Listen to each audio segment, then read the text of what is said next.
வாங்க, எப்படி இருக்குதுங்க? நல்லா இருக்குதுங்களா? இன்னைக்கு அஸ்வினி சீக்ரெட் சமையலில் வந்து நம்ம ஆப்பம் செய்ய போகிறோம். அது எப்படி செய்யலான்னு பார்க்கலாமா? வாங்க. ஒரு முட்டை, மிக்ஸி ஒரு ஜார் எடுத்துக்கோங்க. அதில் ஒரு முட்டை உடைச்சி வச்சுக்கோங்க. பாருங்கள், நாட்டு வெல்லம் எடுத்துருக்கேன் நான்.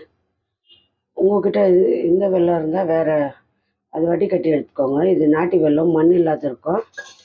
அதை மிக்சியில் போட்டுக்கலாம். அது கூட அதே கப்பில் ஒரு கப்பு கோதுமை மாவு போட்டுட்டு கொஞ்சமாக சால்ட்டு போடணும். கொஞ்சம் சால்ட்டு போட்டு இதை மிக்சியில் அடிச்சுட்டு வந்துடுவோம். 1/4 கப்பு பால், 1 கப்பு வெல்லம், 1 கப்பு கோதுமை மாவு, 1 முட்டை, 1/4 கப்பு நல்ல பால், திக்கான பால் ஊற்றிக்கோங்க.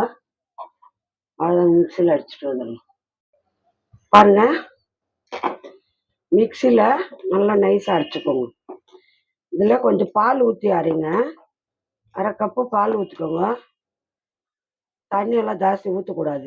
அதில் அந்த பால், முட்டை, கோதுமை மாவு, வெல்லம், அவ்வளோதாங்க. இதே ஒரு பாத்திரத்தில் ஊற்றி பாருங்க. ஒரு சிட்டிக்கு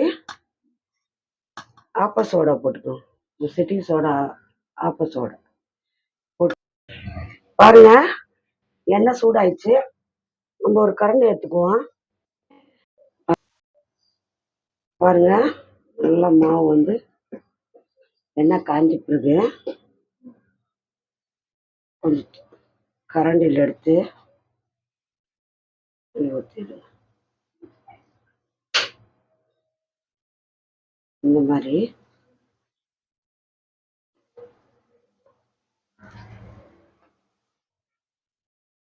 குழந்தைங்களுக்கு சாயங்கால டைமில் இந்த மாதிரி பண்ணி கொடுங்க. குழந்தைங்க அப்படியே திருப்பி போட்டுக்கணும். அவ்வளோ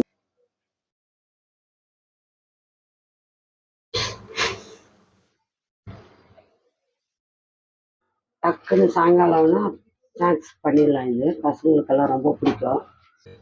நாட்டு வெல்லம் போட்டுனா கொஞ்சம் கருப்பாக இருக்கும்.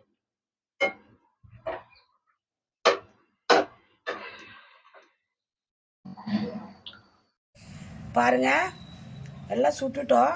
சூப்பராக வந்திருக்கு பாருங்க. எவ்வளோ சாஃப்டாக இருக்குது பாருங்க.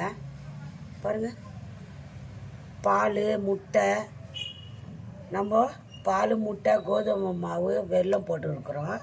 ரொம்ப சாஃப்டாக இருக்குதுங்க. 10 சாப்பிட்றலாம் ஒரு ஆள். இது சாயங்கால டைமில் குழந்தைங்களுக்கு செஞ்சு கொடுங்க ஸ்நாக்ஸு. இது பிடிச்சிருந்தா அஸ்வினி சீக்ரெட்டை லைக் பண்ணுங்கள், ஷேர் பண்ணுங்கள், கமெண்ட் பண்ணுங்கள், சப்ஸ்கிரைப் பண்ணுங்கள். மறக்காத இன்னொரு டிஷ்ஷில் பார்க்கலாம்.